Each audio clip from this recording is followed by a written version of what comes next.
should be starting any second. There we go. All set.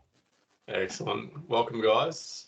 Welcome to, whoops, that's a little bit fast. Brisbane Azure User Group, sorry. Had a slide malfunction. For May. Apologies for all the rain noise. It's going to be a little bit loud, so we'll get this done really quick and then we'll get on with the main show.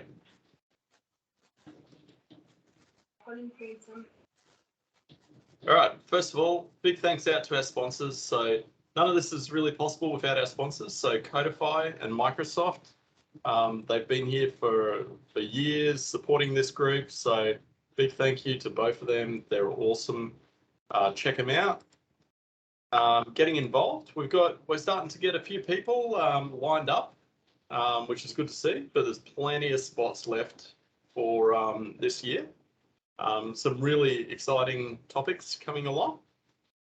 If you have something you want to talk about, and it doesn't have to be a full session, it can be a short one, get in contact with us. We can group a bunch of people together.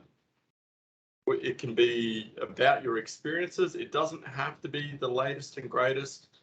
It doesn't have to be all about Azure, but a fair bit about Azure would be nice. So let us know. A couple of job opportunities. I'm going to flick this over to Dan. He's going to read this one out.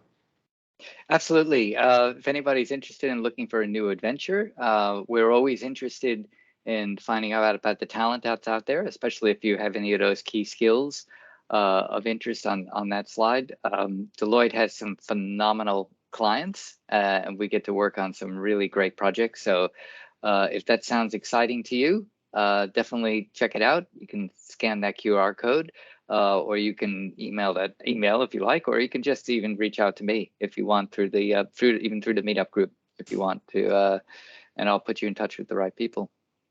There you go. Awesome. All right, just a couple of quick updates. We got some new virtual machines. These ones are pretty big, and they're a lot more powerful, as you can see on the graph on the right, than the previous version. These are the 80 gigabyte NVIDIA A100 Tensor Core with up to 80 gigabits per second connectivity between the nodes. It's pretty full-on machines there. Managed Grafana is available, so it's in preview at the moment, but this is a great way to, it feeds off all your telemetry sources. So, you know, if you're standing up App Insights, Azure Monitor, and you're hooking in through there, all of that data, the telemetry data can feed through, and Grafana is a great tool to visualize that in a dashboard. So that's a managed product, and it's in preview. Just a question. Yeah. When you say it's in preview, do we know how it's going, when it's going to be released, or like officially? Or? No, they don't normally tell us that until it's getting close to that day. So some products can stay in preview for quite a while, like, you know, some over a year. Some get shipped through really, really quickly. So it's just, I imagine that one would be on the quicker side because it's an existing product. Yeah, okay. Yeah, it's simply because a project kicking off, and we managed to, we're planning to use Grafana to do the all the stats, but obviously do a custom install. So obviously, if something out of the box, that'd be great. Oh, it's a great opportunity to grab any of these managed products when you can. They make it a lot easier. You don't want to be doing the hard work. So that's right. Absolutely keep an eye on that. And that's really the differentiator of Azure. Its goal is trying to keep things simple. If you find things are hard in Azure, this is just kind of like a off cuff, and here we go. If you find things are hard in Azure, you're probably doing the wrong thing, right? Like, so Azure's all about simplicity, and you can manage large enterprise workloads without complexity. So that's a bit of a tip. If you're using Azure in a way where it's hard, something's not right.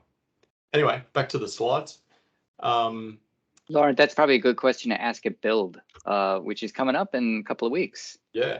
24th to 26th. So Absolutely.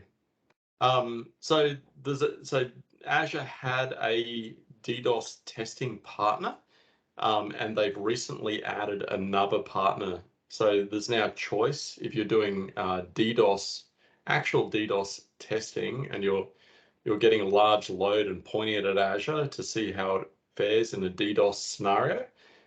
There's two partners that you can lean on.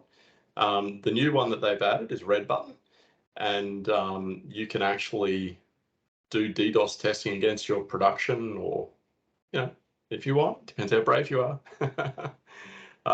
But these guys will be able to help you out. They're all a managed engagement, so it's not a self-serve situation. They all come out and help you set up that test, because obviously doing a DDoS attack against the cloud, you've got to have some pretty serious throughput to make it relevant. In most of Azure services, unless you've got a serious DDoS attack against it, they're all fine.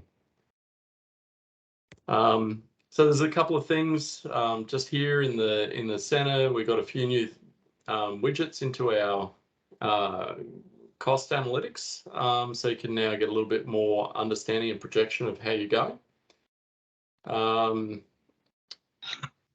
Another thing that's worth sort of pointing out is, for any organizations that have got legacy servers and SQL Server, Azure offers a unique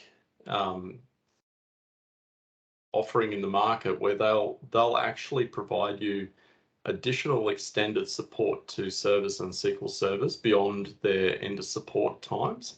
So if you're really chasing and racing to actually hit those deadlines when things go end of support, you might want to consider doing a lift and shift into Azure. It can buy you some more time, and it can get you out of a jam if that's something that's of interest. And also, when you actually do shift from things like SQL Server on-prem into Azure SQL, if you've got the luxury to do a lift like that, Azure SQL provides a lot more features, capabilities than SQL on-prem without human intervention. So it's a good offering. Web Application Firewalls. So there's a bunch of new rule sets sort of dropped for WAF. So this is WAF for front door, which is the one that I fully recommend. Or if you're using Application Gateway, it's kind of the one that if you've got primarily infrastructure as service, that's where you'd use Application Gateway. So if you can use front door, use it. It's the better one. It's a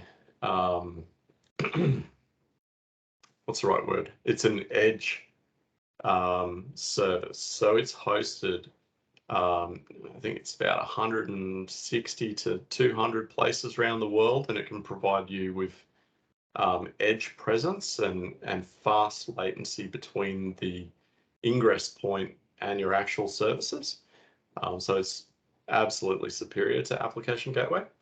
But the WAF product has dropped a few more things. So some things like the XML and JSON to allow you to integrate better with Azure API management. A few other things as well. Size increases as well. So body size of up to 2 megs. It's a little bit silly if you're doing 2 megs, but some people do. And file upload size up to 4 gigs. All right, so just a few resources here that we show every month. So Slack, YouTube, some training resources, which are really good. There's a list of a couple of blogs that are pretty cool, worth following. And tonight, without any further ado, I'm going to hand it over to Aaron. So I absolutely love your spiel as a duct tape architect, and I want to steal it myself. So if you see me coming up with this, it's totally plagiarized because it was fantastic. And the reality these days, any architect that's actually making a difference in the world is a duct tape architect with copy and paste mindset, because that's the world we live in now. So unfortunately or fortunately, It's great. You've nailed it. And tonight you're going to talk about IoT Edge and robustness and resilience. So I'm super interested to hear how this goes. So I'm going to hand it over to you. I'll stop my share and you can share your screen. Thanks, Damien. Let me share my screen. Window.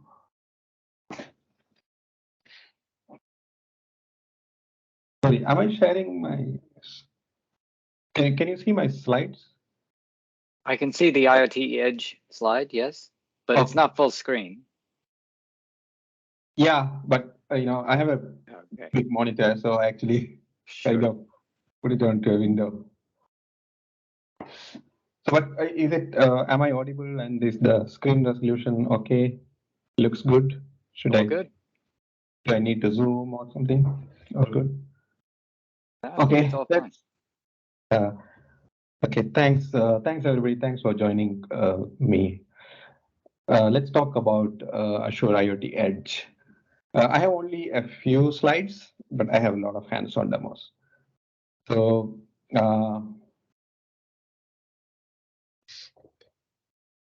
without further ado, let's start. So one of the ways that we can understand Azure IoT Edge or edge computing in general is to maybe look at a problem where you will typically apply your Azure IoT platform and as a solution, and look at how introducing IoT Edge can make it better or more resilient and more robust. So I am showing a kind of logical architecture of a car park or a bunch of car parks. So a car park has a lot of devices, isn't it? So which we would like to be managed centrally by an IoT hub that's sitting inside Azure, and which is actually helping us manage these devices and implement some business rules, business processes like about your payments and then your rate limits, etc. So we might have like credit card scanners, number plate recognition, cameras, etc. And we will usually manage all these IoT devices using an IoT hub, which is in Azure. So as you can see, if the connectivity of one of these car parks to Azure is lost, either because Azure is down or maybe your network is down, the car parks cannot operate. So there is a little bit of a single point of failure here. And let's, in the next slide, we will introduce IoT Edge. So here, similar architecture. The difference is each car park has an edge machine. And the devices are actually, instead of connecting directly to the IoT hub, are connecting to this edge machine. And the edge machine is connecting to IoT hub, and IoT hub is actually helping these car parks, implement their business processes and business rules. Also, you will notice that we have brought in some of the APIs or database or some business logic onto these edge machines. So the real advantage is, like, even if that connectivity to the Azure is lost, the car park can operate. Maybe at a reduced capacity, it might not be able to do everything that it used to do, but when the connectivity comes back, it can actually communicate back to IoT hub and start operating it normally. So that's in a nutshell, like what IoT Edge provides. The another example that you can think of is like you have like object detection cameras that are present in traffic lights. They actually take a picture of the cars and the vehicles or people, and they send it to a machine learning algorithm in the cloud, which detects the objects and maybe send it back. So if that camera loses connectivity, the object detection will fail. One of the things we can do is we can actually bring in a reduced set of reduced machine learning algorithm to the edge machine, and if the connectivity is not there, the camera can actually use that machine learning algorithm instead of the one that is on the cloud. So in that way, the camera is still working, but it's at a reduced capacity. So another way to understand IoT Edge is to look at this cartoon. So I'll give you a minute to let that sink in. And in the meantime, a little bit about me. I am, as Damien was mentioning, duct tape architect, copy-paste programmer, sysadmin developer, mainly works on Azure iPaaS, IoT Edge, IoT .NET Core, ASP.NET Core, etc. I try to blog at arunkumar.cloud, but not that often. And reachable at Twitter at ar_kumar or email arun@arunkumar.cloud. So I am working with a company called CareView. We are a SaaS solution provider for NDIS providers. We provide a SaaS application for NDIS providers. We are looking for people to help us break a monolith into microservices. So if you're interested in that kind of job, please reach out to me. We are actually completely on Azure and .NET Microsoft platforms.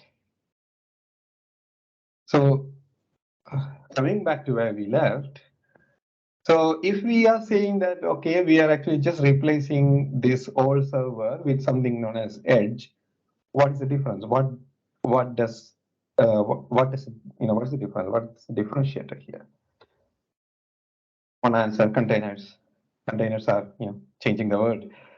So actually, IoT Edge is nothing but a machine that runs a set of containers with some added functionality that will help these edge machines act as IoT devices. And so if you look at the architecture of IoT Edge, this is actually what is happening inside an IoT Edge machine. This is how the components of an Azure IoT Edge machine is structured. So at the bottom, we have Moby container engine. So Moby is the name of this Docker whale. So what Docker does is Docker publishes the open source components into a repository called Moby. And Docker recommends you use Moby if you're actually building a container-based framework or runtime. So Azure IoT Edge is actually built on top of Moby. That's actually Docker. And on top of the Azure IoT Edge runtime, what you have is like something known as modules. So modules are nothing but containers. This is a container engine, and the modules are nothing but containers. But they are called modules because they do a little bit more than what a container does. Basically, they kind of make it behave like an IoT device or an edge device, and you can actually communicate between these modules using something known as routes. We will actually look at the routes when we look at the hands-on demo. So there are some built-in modules. When you install IoT Edge, you get some built-in modules. There are Edge Hub and Edge Agent. Actually, Edge Hub is actually a containerized version of IoT Hub. So these the devices, for example, the car park devices, they can actually communicate to Edge Hub as if it's an IoT Hub, but not, it doesn't have all the functionality of IoT Hub, but it's actually a reduced set of functionality packed as a container and then running inside the edge machine.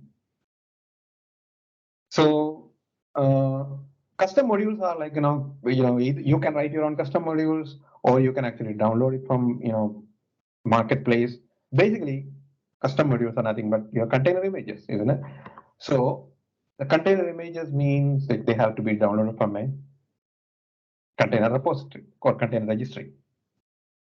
So in this diagram, see the IoT Edge device, which is actually running this IoT Edge runtime and the modules, etc. And the corresponding device identity is created inside the IoT Hub. And as you can see, this, of course, there are some built-in modules, and the custom modules are actually kind of downloaded from, for example, Microsoft's container registry. And this custom module could be, we are actually downloading an Azure SQL module from Microsoft's container registry, and then we are downloading a custom module from Azure, our own, Azure container registry. It could be from anywhere. It could be from even Docker or Amazon, anywhere actually. So I think what we'll do is we'll actually create a VM inside Azure to simulate this device and connect to the IoT Hub, install some modules and log into this device and then see how the modules are running. We'll also create a custom module and push it to our own container registry and ask the IoT Hub to actually, or IoT Edge to actually download this by asking IoT Hub to push this. So I think without wasting much time, I will move to the hands-on demo section.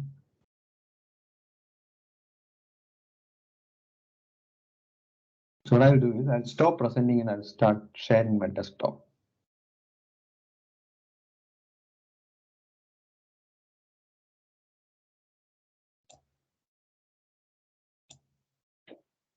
Hope everybody can see my Azure portal. Yep, we can see it. Okay, thank you. So what I have done is actually I have created a IoT Hub and I have created a container registry already. And we have a bunch of VMs here running. And one of the VMs we'll use to actually install IoT Edge and then push some modules.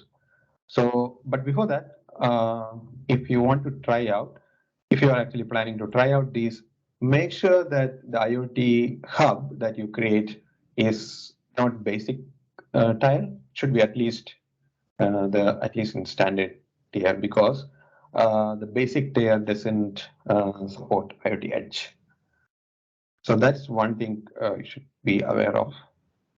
So when we will actually be creating an Ubuntu VM to deploy IoT Edge. So though Windows is also supported, Microsoft recommends using a Linux VM or Linux machine. So ARM and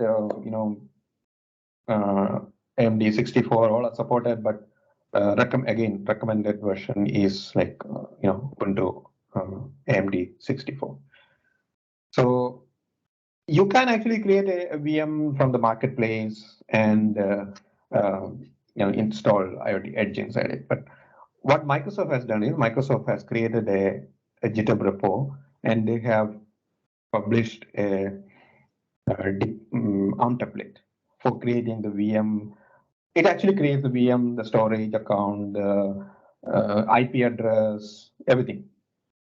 The firewall rules, NSG, everything actually VNet, everything it creates. So you can actually create, you can deploy it directly from here. But there's a small issue.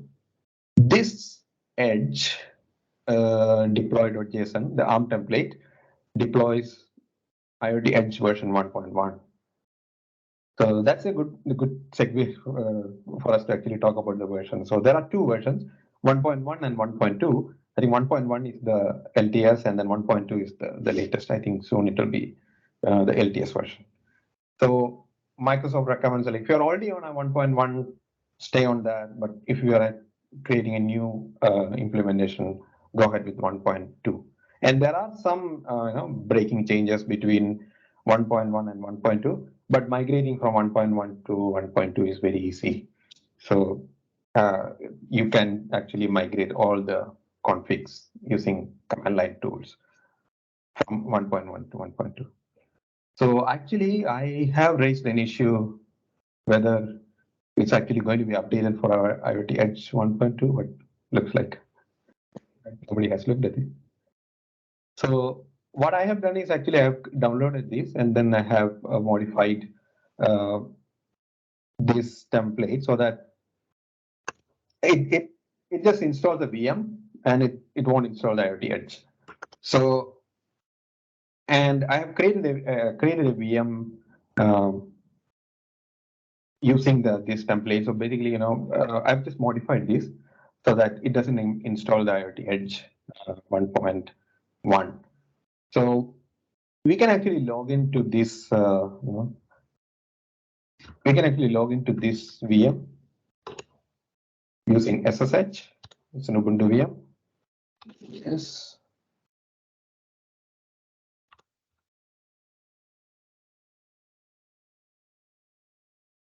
And we can actually start installing. So installing IoT Edge is a bit of a, what can I say, like set of steps actually. So first you install the Mobi engine, container engine, and then you install the IoT Edge runtime.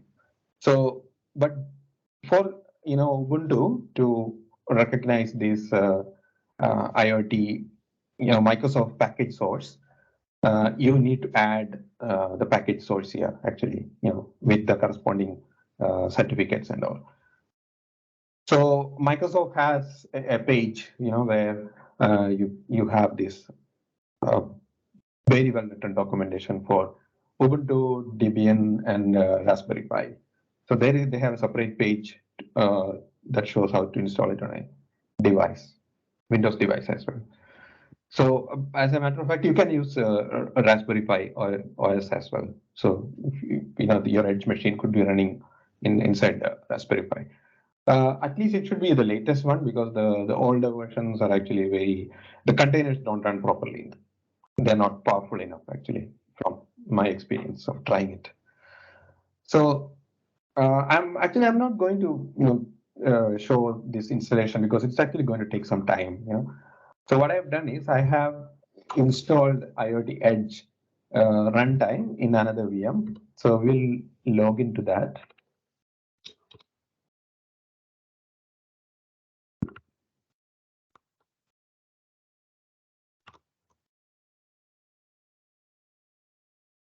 So I have already installed IoT Edge runtime here. So you can see that the IoT Edge command line actually will show you the options. So now what we need to do is we need to actually configure this IoT Edge machine to point to a device identity that we are actually going to create an IoT Hub. So I'm going to go back to the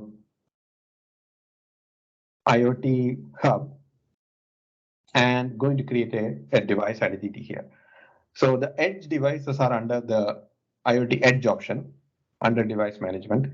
So these are your the devices. These are actually your normal IoT devices, and the Edge IoT Edge is where you will find all your edge devices.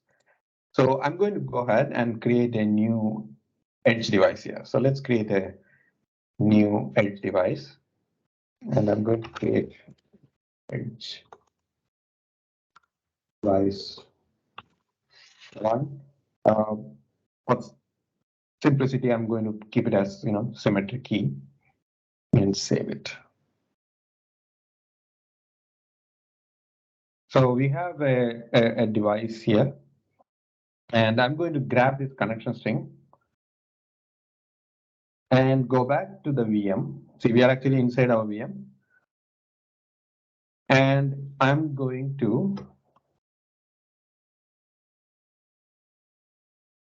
update the IoT Edge config with this connection string. So I'm going to do is sudo IoT Edge config, and MP stands for like manual provisioning.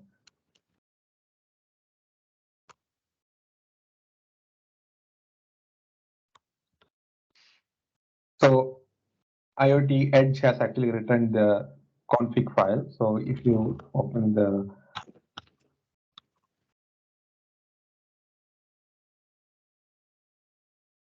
config.toml, so that's where IoT Edge keeps all the configuration. So it's actually in the etc Azure IoT config.toml. So this is one of the differences between IoT Edge 1.1 and 1.2. The 1.1 used to use a YAML config.yaml file, and if you're actually upgrading from 1.1 to 1.2, you need to actually migrate all your settings from your YAML file to TOML file. You can use the IoT Edge command line to do that. So if I open this config.toml, you can see that this is our connection string. This, which is actually we are pointing to the IoT Edge device, and we are actually authenticating using the shared access key to IoT Hub. So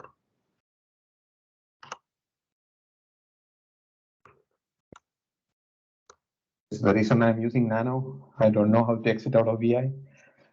So now once we configure, we have to apply this config, and IoT Edge will actually restart some of the diamonds in the Linux.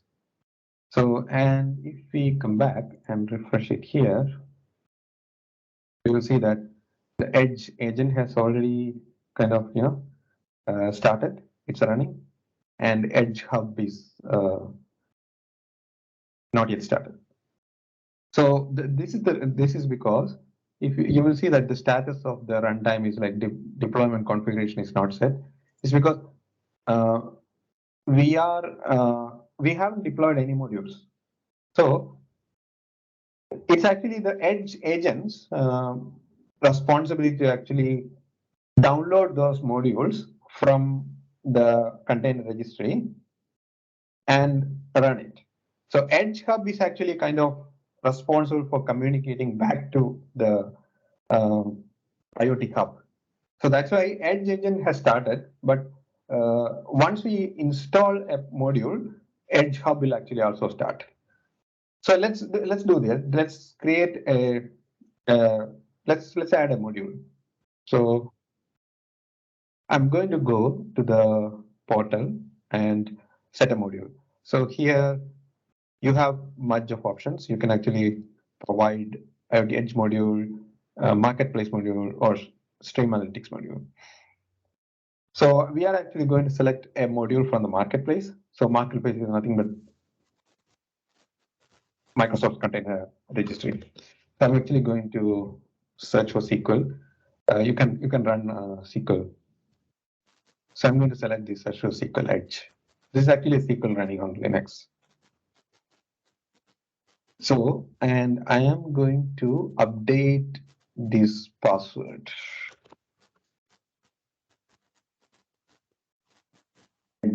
And I'm going to say next routes.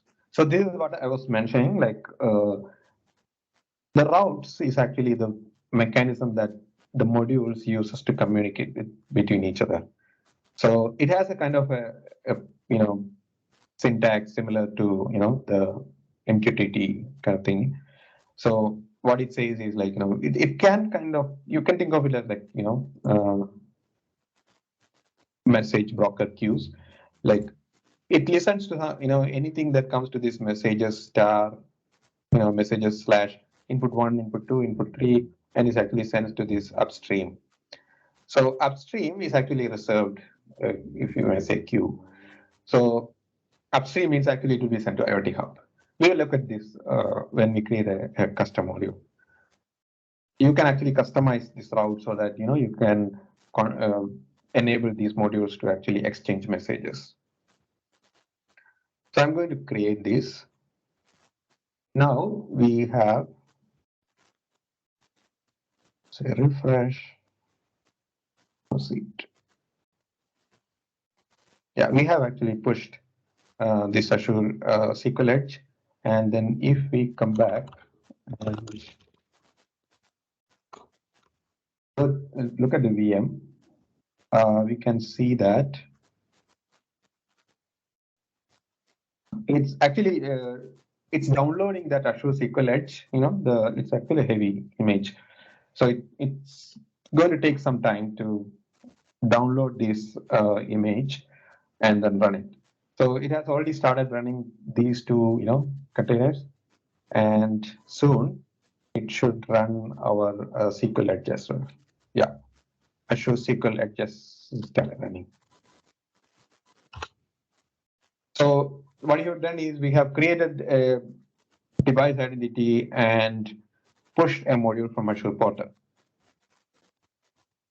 So now, see, actually, if you look at it, the status has changed to 200 OK, and all these modules are running, and they have been reported by the device.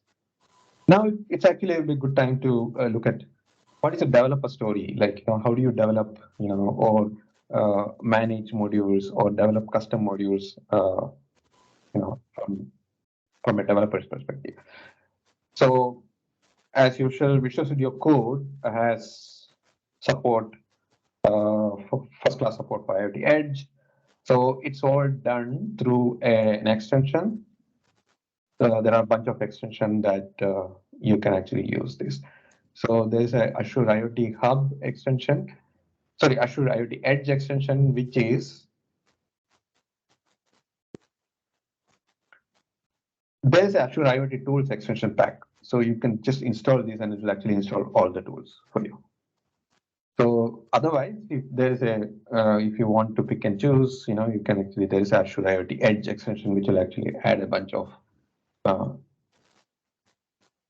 commands for you to actually work with IoT Edge. So what I'm going to do is I have opened a blank folder here, and I'm actually going to create something known as an Azure IoT Edge solution. So if you come to the command line, and if you have the extension installed, you can actually create a new IoT Edge solution. So I'm going to select this folder, and I'm going to rename name it as Edge solution. So for currently, I'm actually going to create an empty solution. It'll be better to understand the structure. So you can actually create a C# module or a Python module. We will actually soon add a C# module to the blank solution. So this is actually an empty solution, and it has actually created a deployment template file.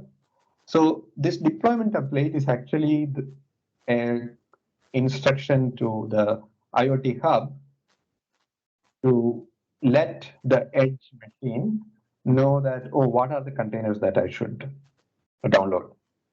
So if you look at it here now, we have 3 containers, 3 modules, and 2 of them are built-in modules. One is custom module, SQL Edge, and I'm going to override that configuration with this deployment template. So what that will eventually mean is it will actually remove this Azure SQL Edge because it has it has no modules yet defined in this Edge template, deployment template. So how to do that is actually you create generate IoT Edge deployment manifest. So once I run that command, you can see that it has actually created a config folder and it has created a deployment.amd64. So this is important because this AMD64 is important because based on the architecture of your edge machine, you should select the appropriate deployment file. For example, here I have actually selected AMD 64, that's actually the default. So, but if you have a Windows 64-bit machine, you need to select this, or if you have a ARM32 or ARM64 machine, your edge machine, you should select this. It's basically, depending upon the architecture that you choose, the container images or will be, different. Actually, the container images that are downloaded will be different. So we have actually created this deployment template, and we can deploy this deployment to the device actually. So what we have done is we have deployed this, and if you look at it,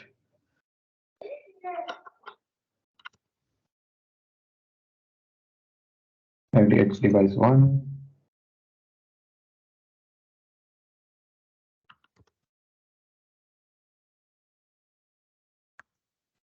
Should be rolling back, and we can actually look at the modules here itself if you have the extension. So you see that we have removed the SQL Edge machine, so SQL Edge module from the machine. So there's only IoT Edge agent. So let's add that SQL Edge here.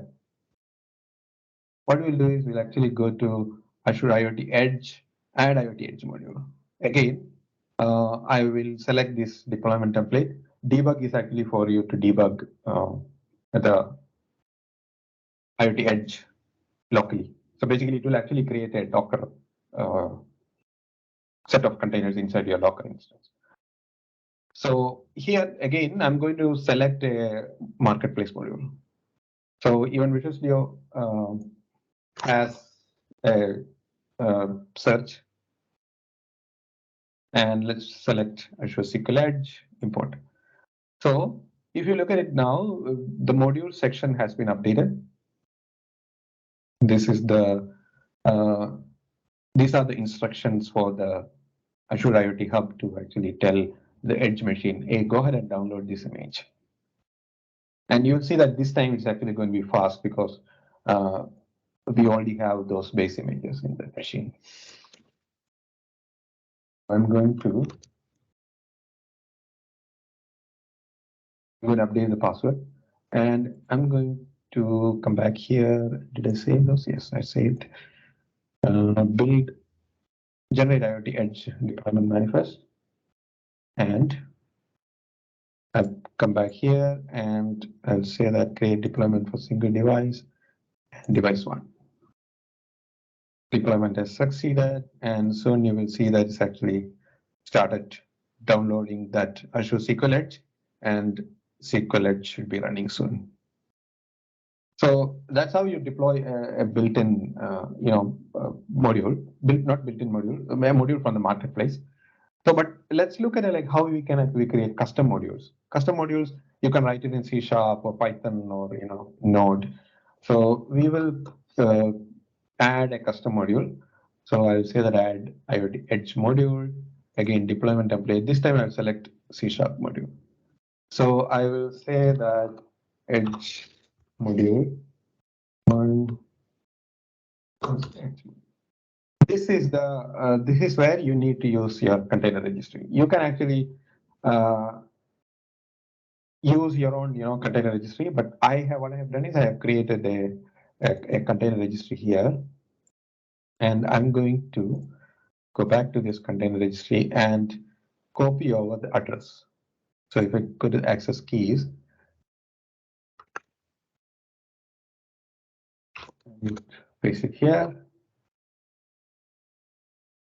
So let's look at what this template has done.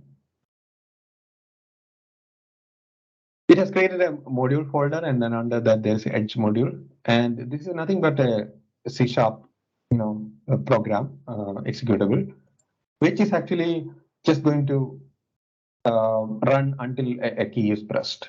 That's all. And what it does is it just does two simple things.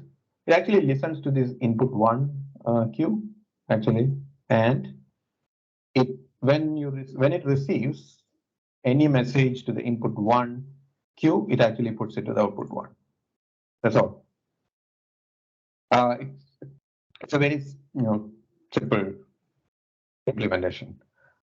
So, and it actually has created a module file. See, the module file is where actually it specifies where is my repository and which Docker file to use for which platform.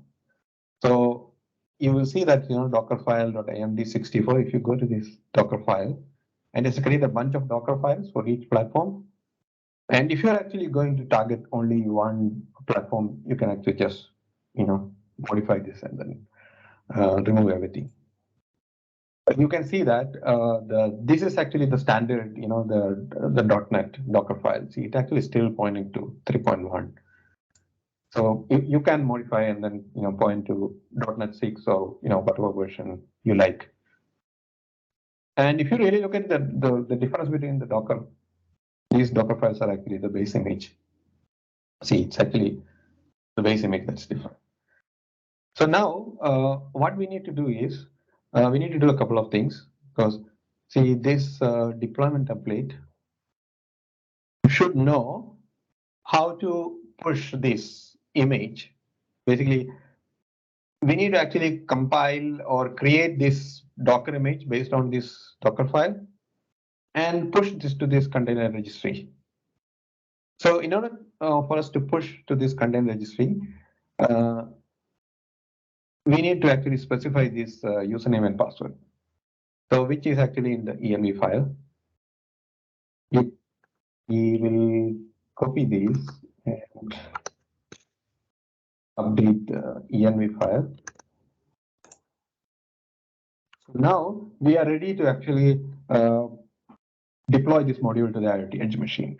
So when we have a custom module, there are like a few extra steps to deploy this to an Edge machine. First, you need to build the image locally, and then you need to push the image to the container registry, and we'll actually use these credentials. And then you need to actually deploy this manifest file, this deployment manifest file to the Edge machine or IoT Hub.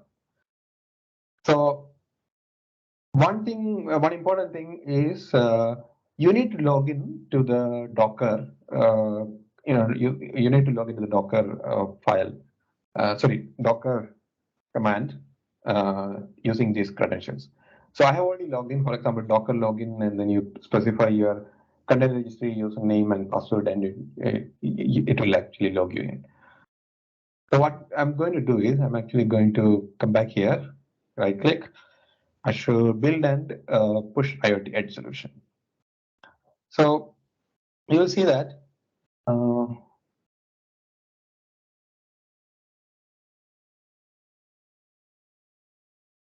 close this. Actually, you will see that it's running this. It's actually running Docker build here, and it will actually use Docker push. So it has built this image, and it will actually push to the container registry. So if we go to the repositories here, you will see our Edge module being pushed here. Where does it get this tag from? It gets this tag from here, the module file. So if you want to actually deploy a new version, you come back and update the version here, and it actually takes this version and appends the architecture here. That's how it tags the image. So the image is in the container registry. Now we can actually ask this deployment template to generate the deployment manifest. So we have created the deployment manifest, and then we can actually push it to single device. It's actually started deploying.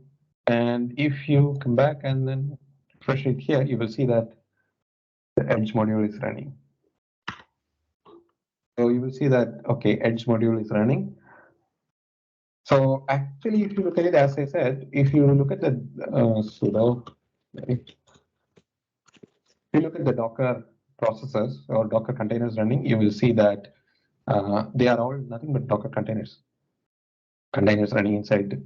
So if I can actually log in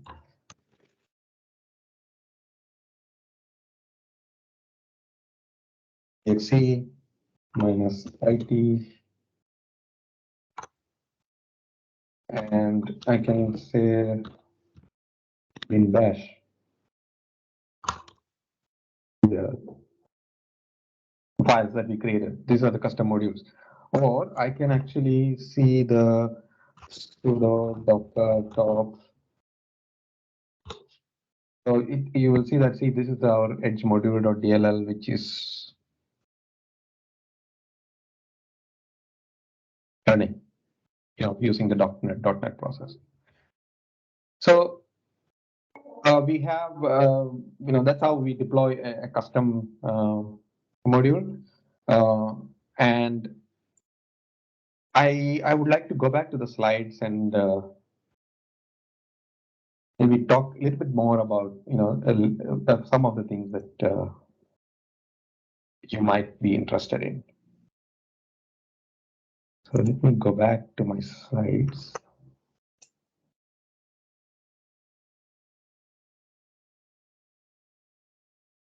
Just wondering, like, can you see my slides? Yes, we can. Yeah.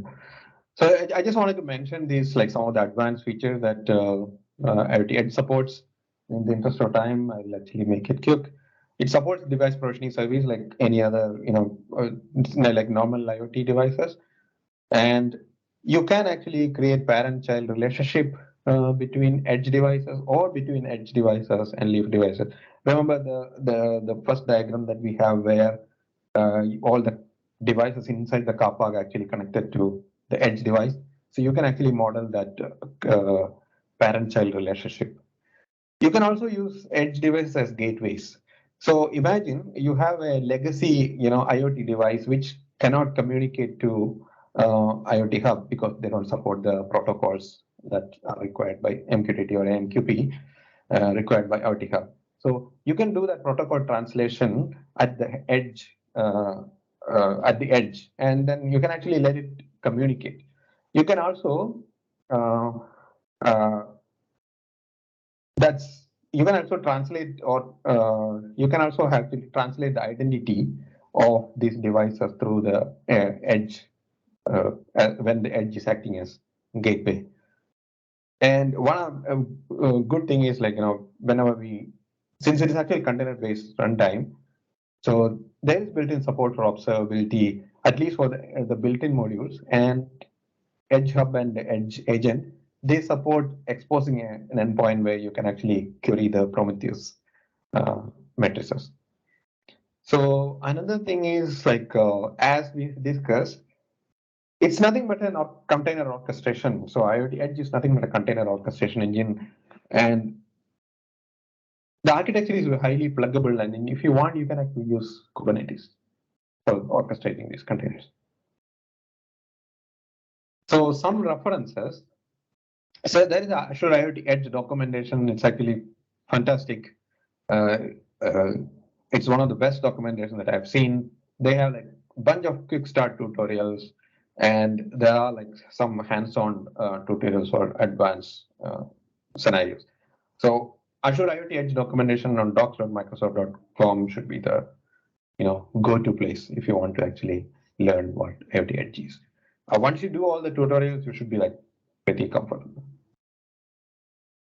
So if you are actually planning to, develop IoT Edge, I recommend that you actually hone your skills on these three or four items.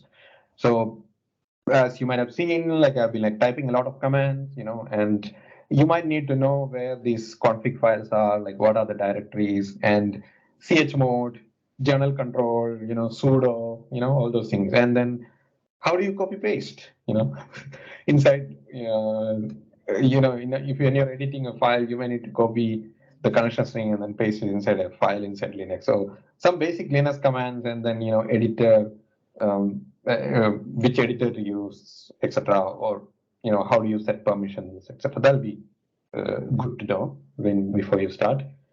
And of course, it's based on Docker, so you should know what Docker images are, containers, and then basically Docker command lines is actually important.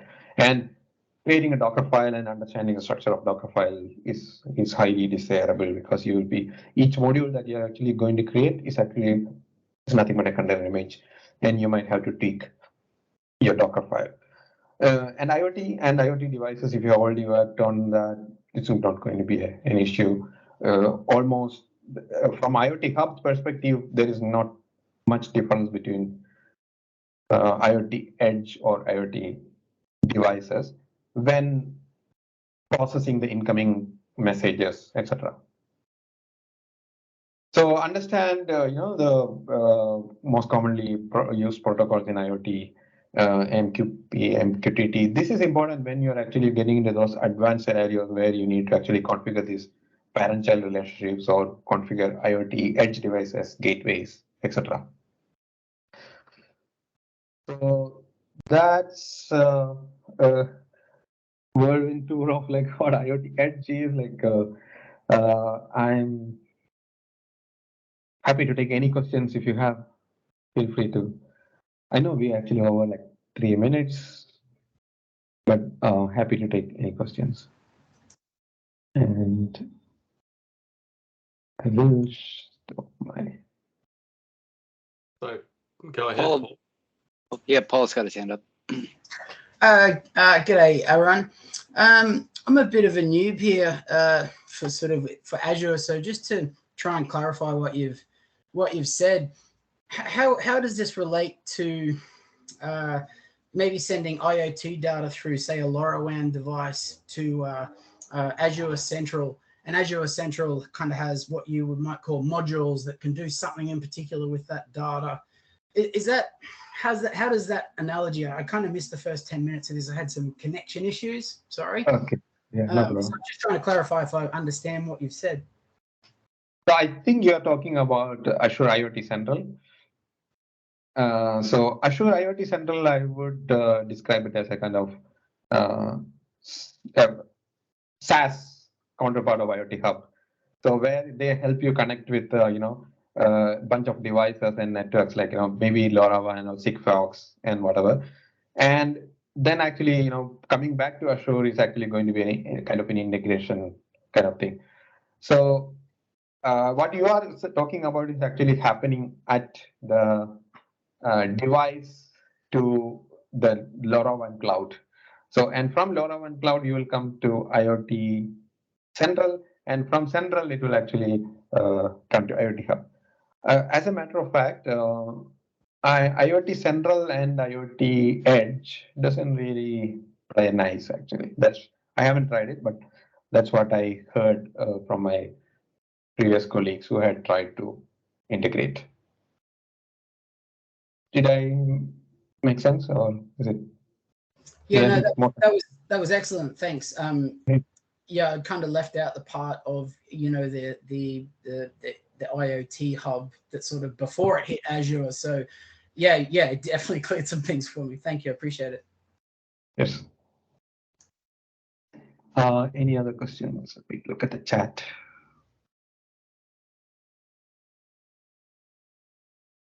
I do have a quick question for you, Aaron, if you don't mind. I'm very new to IoT, but I was interested to come along because I've spent much of time playing with Raspberry Pis. Now, one thing that hasn't clicked for me is you've got a container and that's kind of isolated and running on your edge device. And then you've got peripherals, potentially like card readers or cameras connected to that device. How does the data get from those devices that might be connected via USB or serial or something like that? How does that get into the container? How does the container digest that data? So if you remember the architecture diagram, we have an Edge Hub module. So actually these leaf devices, we can actually call this as leaf devices, which are these card readers or cameras, or they can actually communicate to this edge using the standard MQTT or MQP protocol.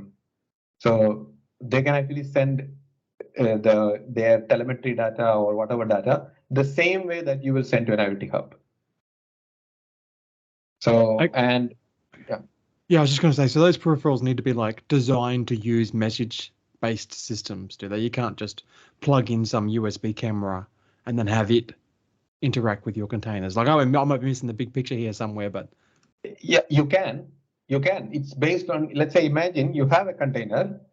You're creating a custom container which is actually going to recognize this USB, reading data through this USB serial port. You can very well do that. So it's, you will have to write a custom container, deploy it, and then, if something is plugged, actually, it can actually interact with that. So you can actually host your own REST APIs. We can host Azure Functions Runtime. We can actually host a container of Azure storage, So all this, like, it's, if that your container is capable, then IoT Edge can do that. okay.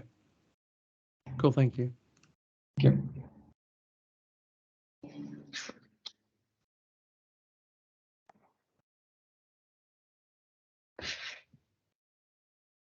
I think if no more questions, then back to you, Damien and Dan. Thanks a lot. Thanks a lot for this opportunity. Thank you. That is an Thank excellent you. presentation. It's great. Thank you very much, Aaron. Yeah, thank you, Aaron. Thank you.